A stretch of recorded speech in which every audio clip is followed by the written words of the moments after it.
In the beginning, the world was nothing but darkness. Then, God spoke. Let there be light, and light burst into being. God separated the light from the darkness, naming the light day and the dark night. Evening gave way to morning on the first day. God spoke again. Let there be an expanse in the midst of the waters, and let it separate the waters above from the waters below. At his command, a boundless blue sky, which God named the heavens, stretched like a canopy above the waters below. Evening gave way to morning on the second day. God spoke again. Let the waters under the heavens be gathered together into one place, and let the dry land appear. Mountains raised their heads above the surface toward the sky. Cliffs stuck their chests out over the water, letting the waves crash against their feet. God named the land earth and the gathered water seas. But the earth was bare, so God clothed it with life. Swaying grasses, blooming flowers, fruit-laden trees, filling the earth with vibrancy and color. God saw what he had made and called it good. Evening gave way to morning on the third day. God spoke again. Let there be lights in the expanse of the heavens to separate the day from the night. The sound of his voice launched hundreds of billions of galaxies into space. God crowned the sun to reign over the day and the moon to govern the night. And like a symphony conductor, he set them in motion with a rhythm to mark seasons, days, and years. God saw what he had made and called it good. Evening gave way to morning on the fourth day. God spoke again. Let the waters swarm with swarms of living creatures, and let birds fly above the earth across the expanse of heavens. Eagles soared. Whales breached. And the seas and skies made room for the first creatures in the world God had made. Evening gave way to morning on the fifth day. God spoke once again. Let the earth bring forth living creatures, feet of every size and shape, paws, hooves, and claws made their first impressions in the dirt. This too he called good. Yet someone was missing. Let us make man in our image, he said, after our likeness. And so he made humans, male and female. Like princes granted dominion by a great king, he blessed them with a glorious responsibility, saying, "Be fruitful and multiply, fill the earth and subdue it." God stepped back, looked over all he had made, and saw that it was very, very good. Evening gave way to morning on the sixth day. On the seventh day, God rested, not from weariness, but in satisfaction. His work was complete, whole, lacking nothing. He delighted in it. He blessed the seventh day and set it apart as holy, a day of rest and worship.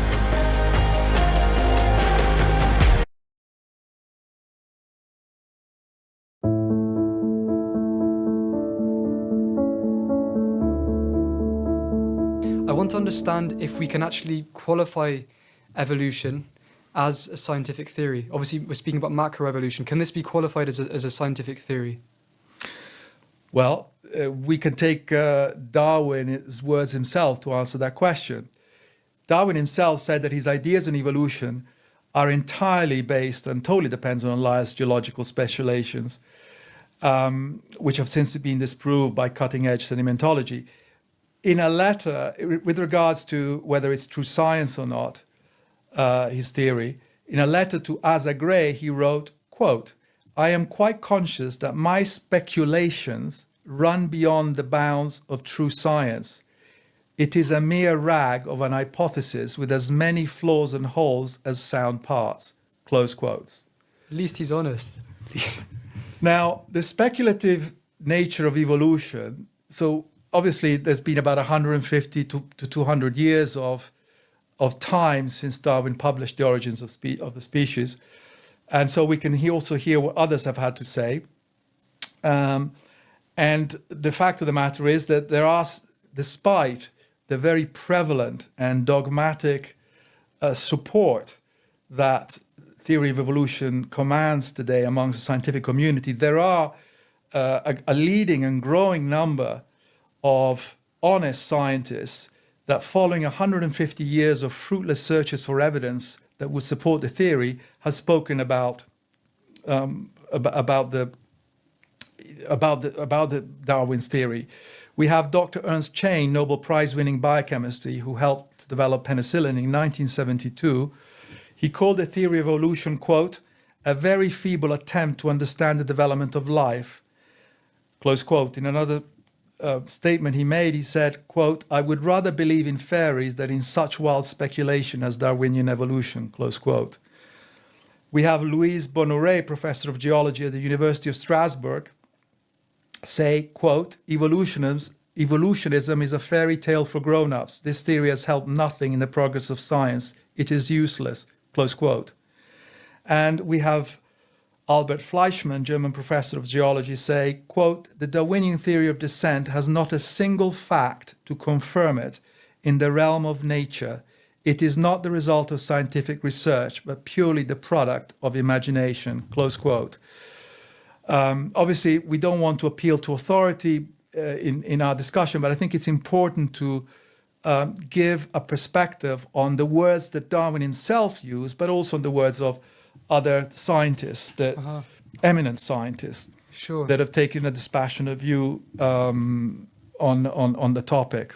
And I think this is something that's so crucial to cover, because basically, I mean, it's quite shocking, to be honest, because in most schools today, in this country, and even in, I mean, we have a brother here from India who was saying that in his education, in his biology textbooks, evolution was all over, was everywhere. So basically it's been proclaimed as a fact. It's proclaimed as a fact. And the thing that's quite shocking is that, I mean, as these scientists have just said, there's not a single fact which backs it up. So obviously there's something quite strange going on behind the scenes here. Anyway, so the question I have for you now is regarding Darwin's theory. What are the biggest problems that you see in his theory? There are so many problems. I will highlight just a few, but we could have lots of talks about this. The whole thing is, as intimated by some of the earlier quotes, is full of flaws. But the fundamental issues with it are, I'll just list them quickly. First of all, evolution is not observed and is not happening today. It has not been observed in the past. It presupposes but cannot account for the origin of life. I'm talking primarily of biological evolution here. It violates an important physical law, the second law of thermodynamics. Its proposed mechanism of natural selection and mutation has been shown conclusively not to work. It fails to account for the irreducible complexity that we observe in biological systems. It fails to account for the origin of specified information in the biological systems, primarily the genetic code. And it fails because it violates many first principles in philosophy, which actually renders the very concept of evolution metaphysically impossible and hence irrational. That's just a summary of the problems, but it's more extensive. Yeah. More extensive. I'd just like to ask a quick, because I mean, obviously, you're speaking to someone here who's very, very bad at science. I mean, yes, so biology is probably my worst subject. So could you please expand on some of the things you said? Because to a lot of it, it's like you're speaking a different language. Yes, I mean, the purpose of these points that I'm making is really to encourage people to do their own research and to be with an open mind. It's all available, it's all out there. It's not spoken about in textbooks. But with an open mind and some research, all these can be found. And I think it's important for people to also form their own opinion about this. Sure. But I will just go through some of these points in a bit more detail. So the first point was that Darwinian evolution is not observed and is not happening today. So whenever experiments have been tried to reproduce or simulate the evolutionary process in the laboratory, they've always failed to produce any new species. Mm-hmm. I give a quick example. E. coli is a form of bacterium, very, very simple organism, that reproduces every 20 minutes. Because they reproduce every 20 minutes, they have analyzed it over a period of decades now. So you can recreate in the lab, you can speed up evolution, which is, according to the evolutionary theory, can take over hundreds of millions of years, and kind of recreate it by looking at these organisms that reproduce very quickly, generation after generation. You can recreate it in the lab. And the bottom line is that, notwithstanding decades of these small bacteria called Escherichia coli reproducing under very favorable conditions, every 20 minutes, lots of generation, recreating effectively the process of evolution, they still are bacteria. They haven't become sponges and cats or frogs and so on. They've done, and a lot of work has been done by a scientist called Lenski on this topic. Fruit flies, they've been irradiated with UV light to try and get mutations to change their form, and all that happens is that they just get deformed and die. They do not devolve. Mm-hmm. And we have simulations in the IT world. I mean, so the idea was, if any scientific theory, empirical scientific theory, in the modern sense of the word, should be able to be recreated through simulation. For example, in the cosmological field or the physical sciences, this is a very common thing, but it has never been able to be successfully recreated through simulations in computer science and IT. And the only way to make it work is if you introduce ad hoc interventions, meaning that you have to kind of fix the parameters in order to get the answer that you want. But that is not how evolution, in terms of the theory of evolution, is meant to work, which is meant to be a blind process with no guiding force and no intervention. So it's not happening today. It has not been observed and is not happening in the past. And that's the second point I was making. And here we have to look at the fossil record. In The Origin of Species, Darwin himself made these comments, which are very significant. He wrote, quote, "As by this theory, innumerable transitional forms must have existed, why do we not find them embedded in countless numbers in the crust of the earth?" Close quote. He himself described the lack of transitional fossils as, quote, "the most obvious and gravest objection which can be urged against my theory," close quote. Now, at the time, people were saying, oh, we haven't looked around enough. We will find these fossils. Okay, so we wind the clock forward 100 years of hundreds of millions of dollars of investment to try and support and buttress the theory of evolution. And atheist paleontologist Niles Ehrlich, very famous paleontologist, in the 1970s acknowledged that despite massive efforts, nothing has changed. Quote, "It is a simple, ineluctable truth that virtually all members of a biota," which basically means a species or a category of beings, of living beings, remain basically stable with minor fluctuations during their duration, meaning that there is no new forms that can be observed.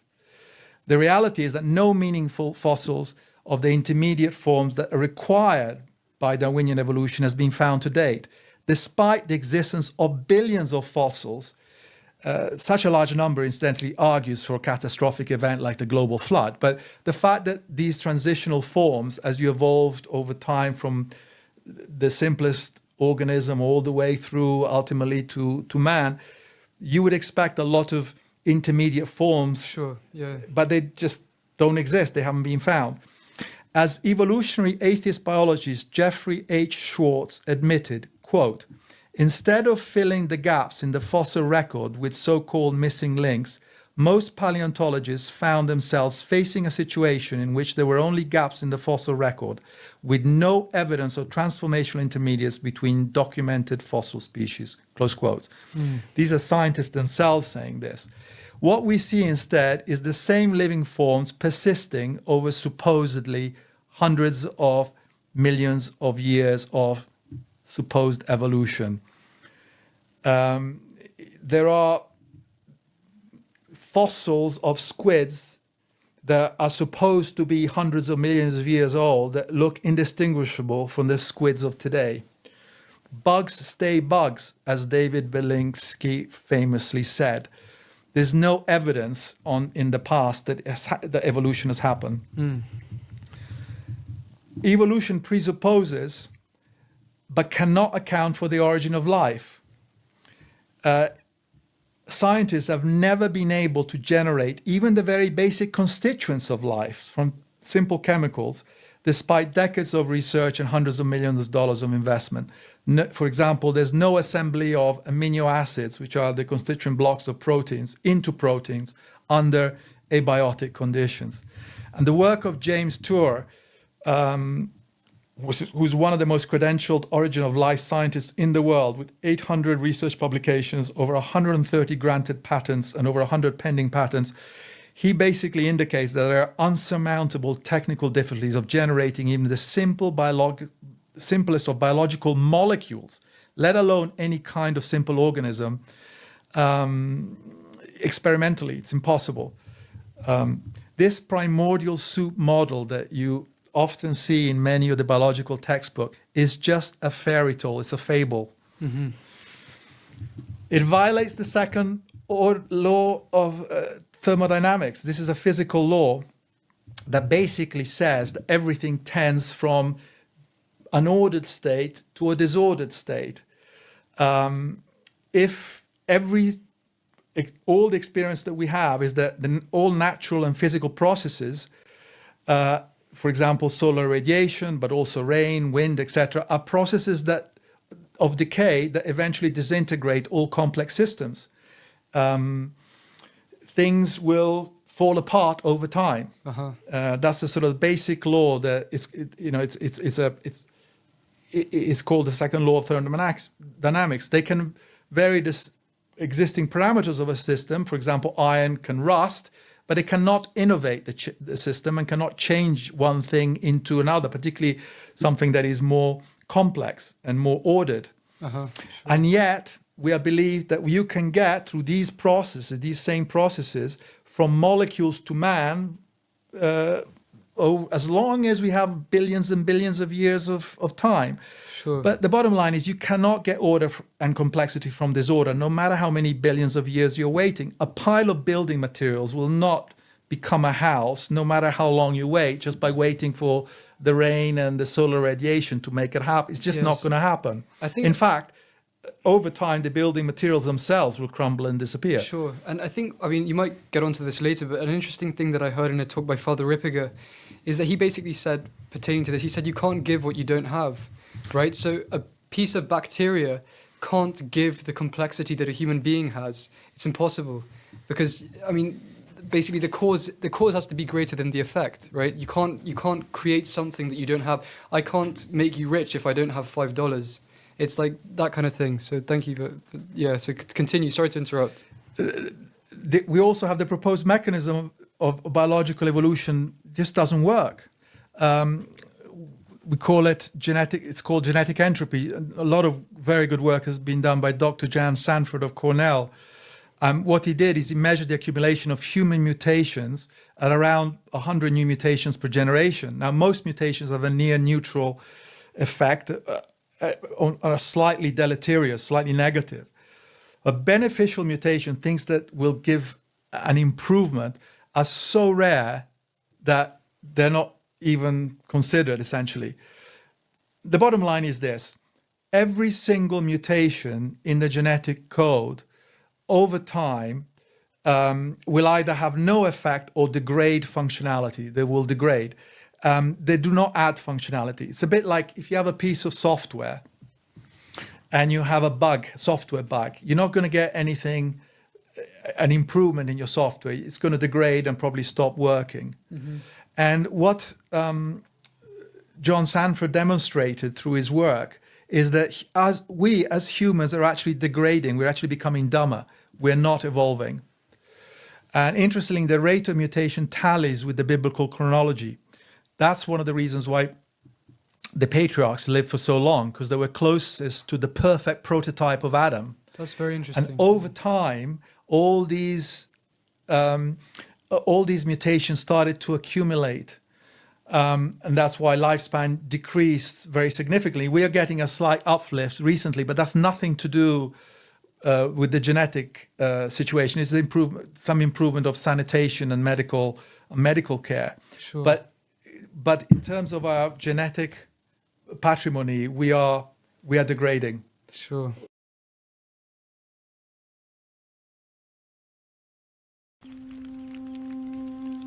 Praise waits for you, O God, in Zion, and to you vows shall be fulfilled. O you who hear prayer, to you all flesh will come. When iniquities prevail against me, you atone for our transgressions. Blessed is the one you choose and bring near, that he may dwell in your courts. We will be satisfied with the goodness of your house, the holiness of your temple. By awesome deeds, you answer us in righteousness, O God of our salvation, the hope of all the ends of the earth and of the distant seas. You establish the mountains by your strength, being clothed with power. You still the roaring of the seas, the roaring of their waves, and the tumult of the nations. Those who dwell at the ends of the earth stand in awe of your signs. You make the dawn and the evening shout for joy. You visit the earth and water it. You greatly enrich it. The river of God is full of water. You prepare grain for the people, for so you prepare the earth. You water its furrows abundantly. You level its ridges. You soften it with showers. You bless its growth. You crown the year with your goodness, and your paths overflow with abundance. The pastures of the wilderness overflow, and the hills gird themselves with joy. The meadows are clothed with flocks. The valleys are covered with grain. They shout for joy. Yes, they sing.